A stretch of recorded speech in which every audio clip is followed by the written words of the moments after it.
Tingnan nyo naman. Tingnan nyo naman from here. Ganda. Nandito yung mga tao eh. Wow. Kinikilig ako na nandito tayo ngayon. Late at night. Exploring this. Pack model. Wow. Ang nice. Nandito na talaga tayo sa Kyoto. Damang-dama ko na. Dahil grabe yung mga structures para talaga tayong dinala sa nakaraan. Did you know that Kyoto, it's a former capital of Japan for over 1,000 years? Wow, full blooming cherry blossoms dito, nakakaloka. Ang ganda ng Kyoto. As in, grabe, speechless. So real, na nadaanan natin yung mga nakita lang natin sa pictures. So, thank you Lord, nandito tayo. Hello guys, kumusta kayong lahat? This is Dave, the Puripo Traveler. At kararating lang natin, nag-Shinkansen tayo from Tokyo, now we're in Kyoto. So this is our first day. Napakabilis naman ng Shinkansen. From Tokyo, nasa 2 hours lang siya. Umalis tayo doon ng 8:07, nakarating tayo ng 10:15. It's very convenient.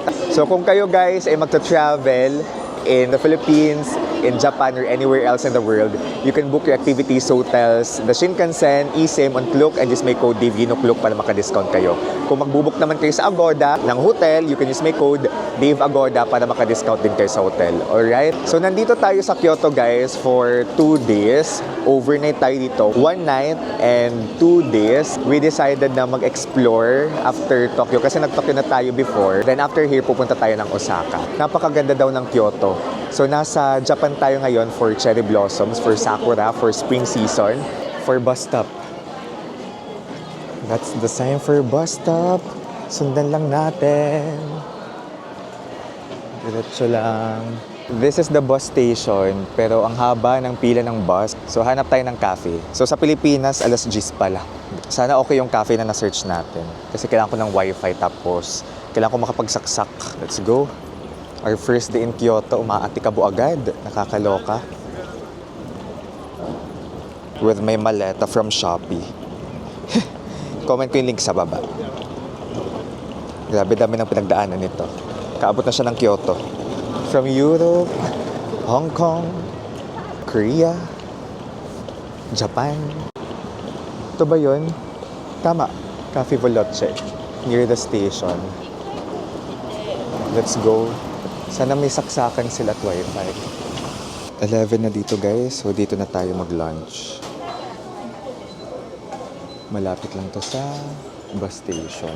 Dami rin nagtatrabaho dito, nakita ko mga naka-laptop. So it's a tie. Nag-cafe muna tayo guys kasi may mga deliverables tayo na kailangang tapusin at work, gawin today at work. So before tayo mag-check-in, kasi 3 PM pa namin check-in pala natin. May nagsa-study, may nagla-laptop.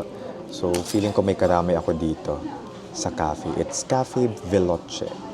Cafe Veloce yung name ng cafe. Nag-order tayo ng spaghetti, Japanese-style spaghetti, tapos iced black tea. Then may wifi sila.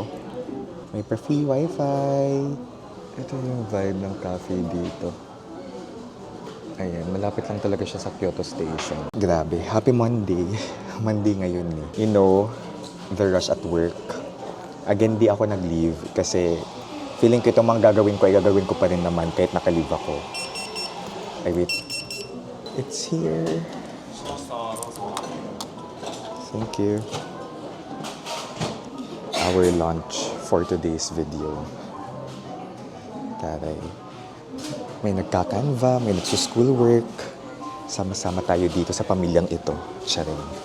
Guys, itong order natin na spaghetti na Japanese style, tapos yung iced black tea, ano lang to, nasa 369.57.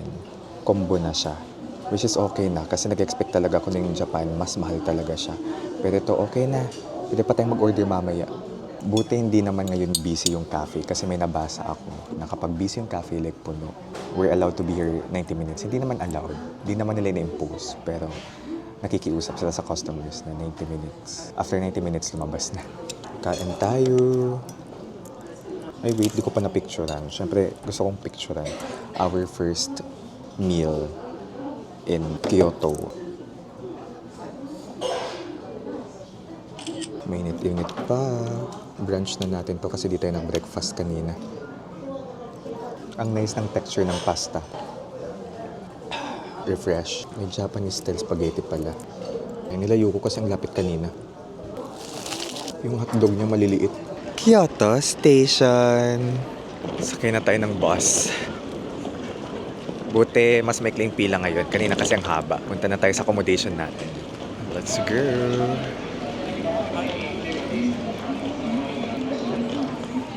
This bus is bound for Kitaosi Bus Terminal. Nakasakay na tayo ng bus, guys. And look at the cherry blossoms. Please pay your fare when you get off, and gears change automatically as you ride. Touch it firmly to the rear. Manage at all times in order to avoid causing inconvenience to others around you.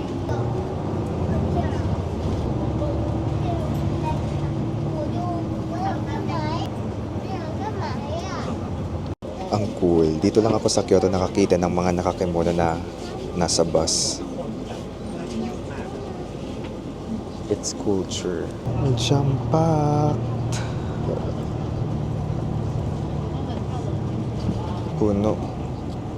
Sardinas. Mga kimono rental ata to. Tama, kimono rental. Guys, yung hotel natin, walking distance na lang from the bus stop. So it's Tsukimi Hotel. So that's a dorm type kind of hotel. So sharing siya, bunk bed. Ganon. Ito yung itsura around. Nakakatawa yung Kyoto.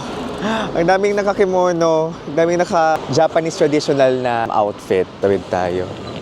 Tapos, everywhere, parang may temple. Sa bawat stop na na-experience ko, parang ang daming temple. It's really a cultural and historical center. Punta na tayo sa ating accommodation.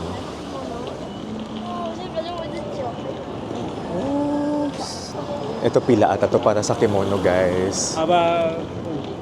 Sa bus, gamit natin ay Suica card. Tapos pwede rin magbayad ng cash. 230 ata yung pamasahe natin kanina. Dito na tayo tinuturo ng Google Maps eh. Ito ba? Parang hindi.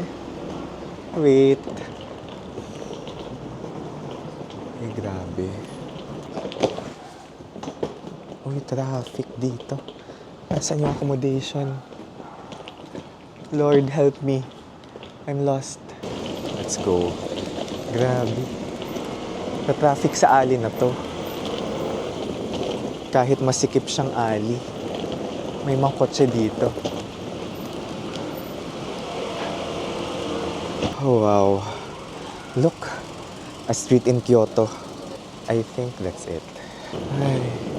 Ito na. Tsukimi. It's a success. Passport.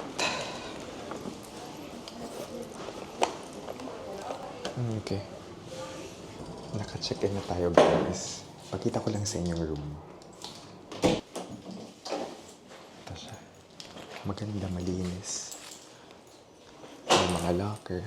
Tapos ito yung toilet. Malinis din talaga. Keep the sink clean. Please wipe after using for next guest. Tapos ito yung shower area. Which is nice. Yeah. Tapos ito yung mismong room. Tapos may lagayan ng luggage.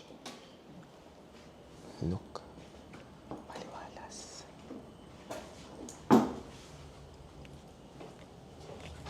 Dito ko nilagay yung luggage ko. Alright. Ayan, itong itsura niya. Ganda. Baba muna tayo.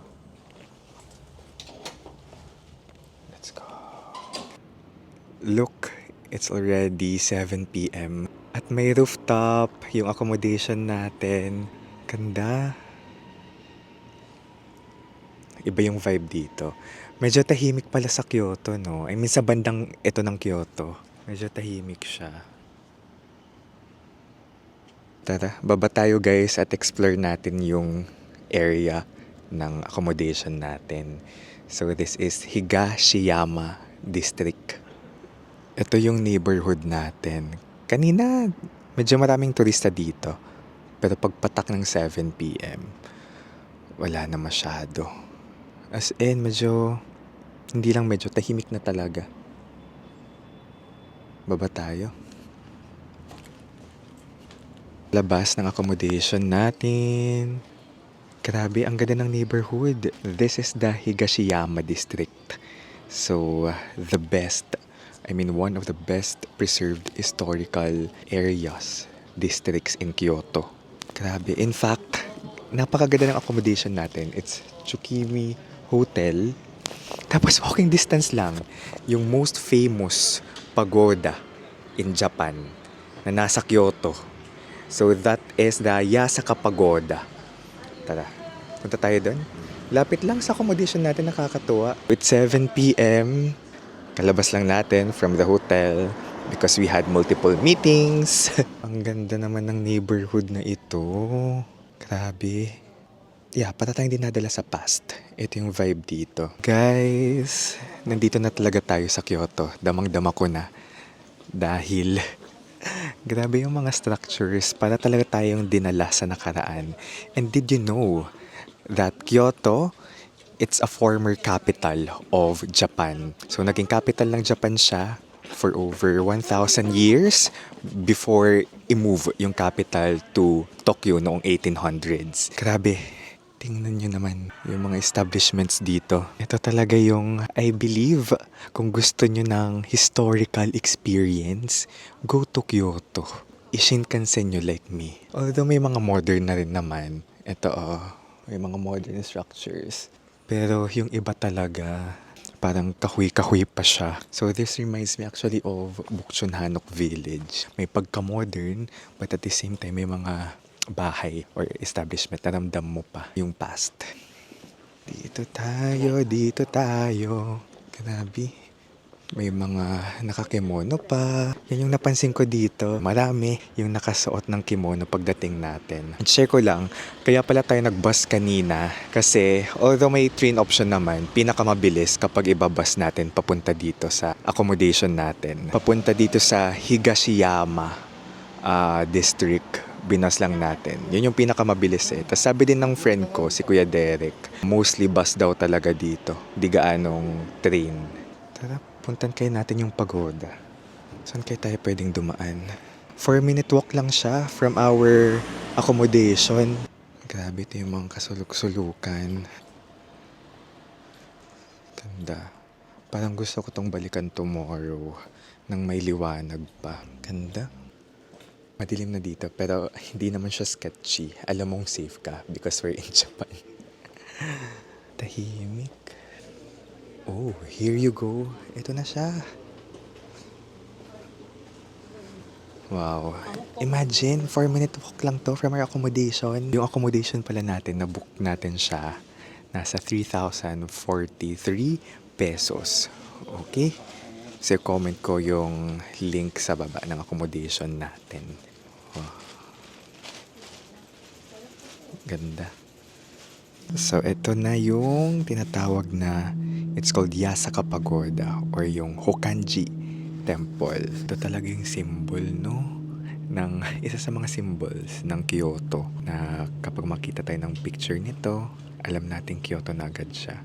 Or when we think about Kyoto, isa ito sa mga images na ma-imagine natin.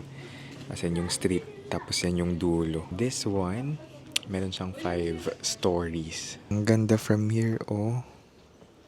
Ayan, dami ng pipicture. This is the last remaining structure ng Hokanji, na isang temple complex from the 6th century.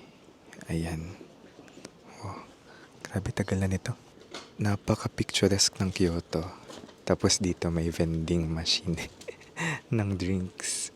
Kung mauhaw kayo kakalakad. Ito yung neighborhood. Hindi ko sure kung bakit walang ilaw yung parang mga bahay-bahay dito.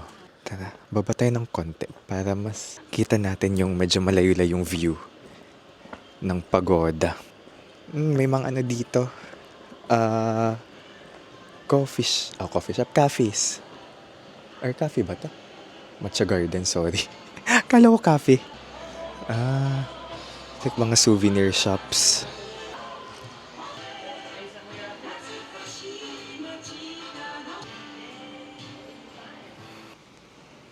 Ito siya, farther view ng pagoda. So majestic. closed. Maagang mag-closed. Alas 8 pa lang guys. Maagang mag-close yung establishments dito. Pansin ko. Closer view of the pagoda. Around it ay mga shops pa rin. Narinig ko kanina ilang beses daw itong nasunog. And may mga times na nasunog siya dahil sa lightning, sa kidlat. Grabe yung neighborhood. Saya maglakad dito. Dami palang Pinoy guys. Dami akong narinig na nagtatag-alog. Ay ito, parang ang ganda ng view dito. Kasi may cherry blossoms oh.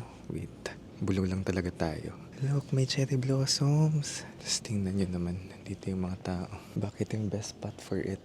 Ay, ang ganda.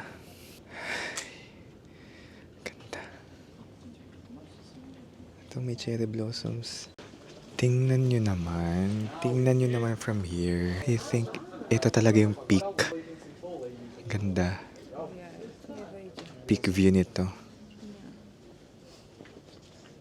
Nandito yung mga tao eh. Ganda.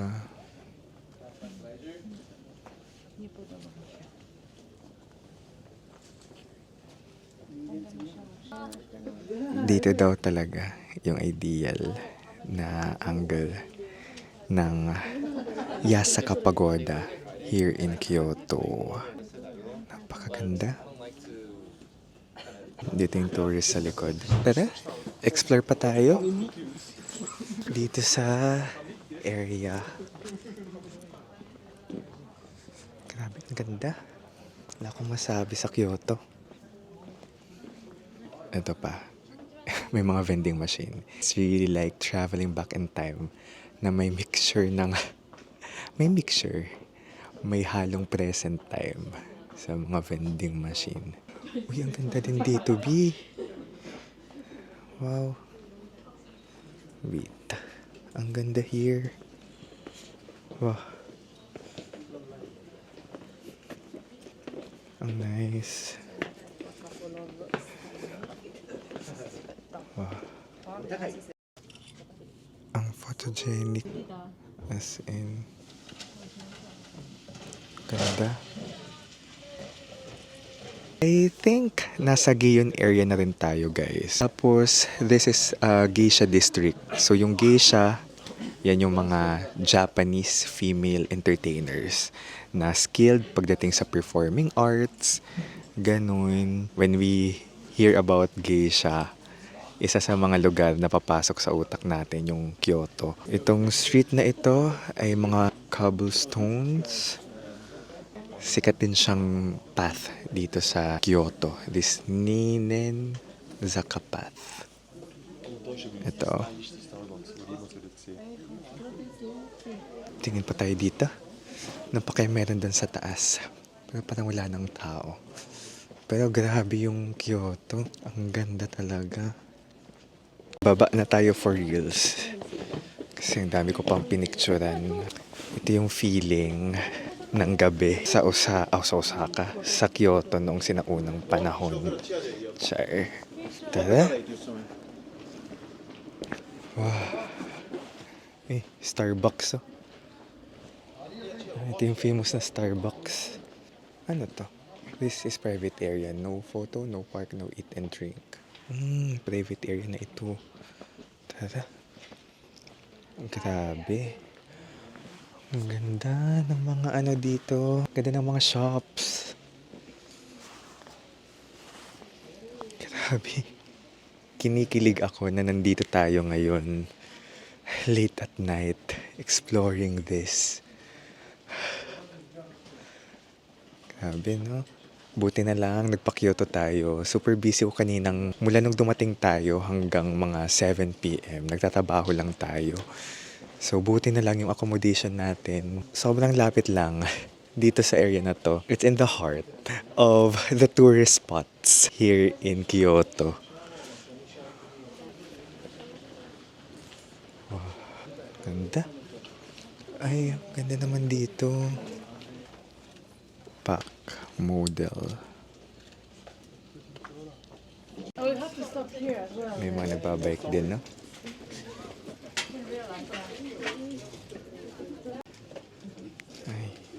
Marami nagpipicture pa rin talaga dito. Kasi pabalik tayo, nakakayang dumaan naman. Wait.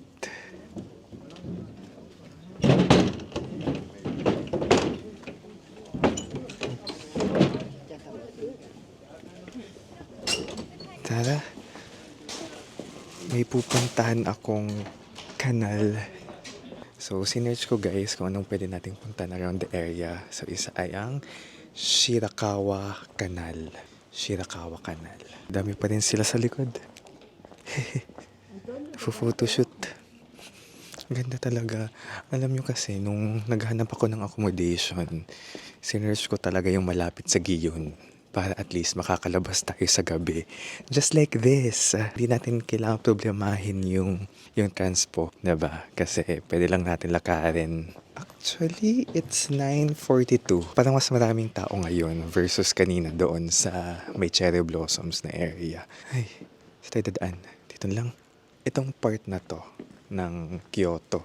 Itong Gion, yung pagoda, yung area na yun, I believe best siyang puntahan ng gabi. Kasi hindi siya crowded. Nakikita natin sa photos na very crowded, diba, kapag daytime. Pero ngayon hindi. Tapos I think iba yung charm niya sa gabi versus sa umaga. As in, ang surreal, maglakad doon. Legit na parang dinala tayo sa dating panahon. Panahon pa ng hapon. Charing. Ito na yung Shirakawa Canal, guys. Ang ganda. Wow. Full blooming cherry blossoms dito. Nakakaloka. Ayan, may pamilya nagpipicture taking. Grabe. Illuminated din yung cherry blossoms. Wait lang. Tingnan natin dito. Wow. Look. It's giving. Ganda. First time nating makakita ng totoong geisha. Napakaganda. I love it. Mahaba pa yung kanal, guys. Pero I think ito yung pinaka-picturesque yung area na to. Ayun, gusto ko lang makita yung kanal at night.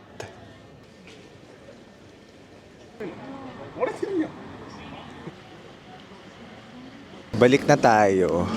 Marami ng close na kainan. Wala akong nakitang bukas. Alas 10 na. So convenience store na lang ba? Gusto ko ng ramen. 11 PM. Lakad-lakad lang talaga tayo. Grabe, sinulit ko kasi. One night lang tayo dito. Masaya naman ako, marami akong nakitang maganda tonight. Grabe yung Gion. It's such a vibe at night. I believe best to come siguro mga 9 para hindi ganun karami yung tao. Ang ganda. Ang ganda ng Kyoto. As in. Grabe, speechless. So real, na nadaanan natin yung mga nakita lang natin sa pictures and videos. Thank you Lord, nandito tayo. Worth it magtrabaho ng buong araw. Tapos yun yung view na bubungad sa atin. Maraming salamat sa pagsama sa akin dito sa Kyoto. Ayan, tawid tayo. Ay, Osaka na tayo bukas ng gabi. Never pa pala tayo kumain na convenience store food dito sa Japan. I mean yung meal. So I decided, ito na lang kainin natin tonight. Ano bang pipiliin natin? Hamburg steak bento. Parang sarap nito. Pero wait. Or ito. Nako, as an indecisive. May parang bento sila dito. Dahil never pa tayo convenience store meal dito sa Japan, bili tayo ng convenience store food. Itong napili ko for tonight's video. Itong dinner natin. Marami ng close eh. Yung Japan, mahilig sila sa mga cream-cream. Alam mo may mga palaman na cream. At masarap siya. I think bili tayo nito. Or here, strawberry naman to. Nandito na tayo sa hotel, guys. It's past 11. So, very convenient na nandito lang yung hotel natin sa may Gion area. So, pwede tayo magpagabi. Sinadya ko talaga siya. what I said earlier, na malapit sa Gion para lakad na lang pauwi. Very long day talaga. Alas 6 pa tayo nagising kanina kasi we had to Shinkansen, we had to work the whole day. And sa gabi, minaksimay lang talaga natin at night. We had to go to the pagoda. You know, that's the most famous pagoda in Japan. Lakad sa Gion na napakaganda. Damdam na damdam ko yung pagiging cultural capital ng Kyoto. Napili ko yung pagiging culture capital niya of Japan. Nakita tayo ng geisha today. Nakita tayo ng mga naka-kimono. Ang daming naka-kimono, tapos ang daming kimono rentals around. Grabe preserved yung historical vibe ng Kyoto. Tapos of course, meron sila ditong centuries old na mga temple, the pagoda earlier. Pansin ko din pala, may mga nag-jaywalk. Ayun, kahit nakastop pa yung stoplight, may nag-jaywalk. Nagulat ako doon kasi 'di ba when we say Japan, yung naisip natin discipline, pero ayun may nakita ko jaywalk dito sa Kyoto. Ano pa ba? Ganda ng cherry blossoms. Iba talaga yung vibe ng city at night versus day. And ako, mas bet ko siguro yung night versus day. Yung day very common eh. Iba yung vibe ng night. It's different. Since hindi marami yung nagpupunta, feeling ko solo ko siya. Versus sa din, ang daming tourists, diba? I enjoyed tonight kahit nakakapagod tong araw na to. Kain na tayo guys. Ito yung convenient food natin. Convenience store food. Ito muna kain natin tonight. So this is Dave guys, the Kuripot Traveler. Let's live our best lives. Bye-bye from our hotel.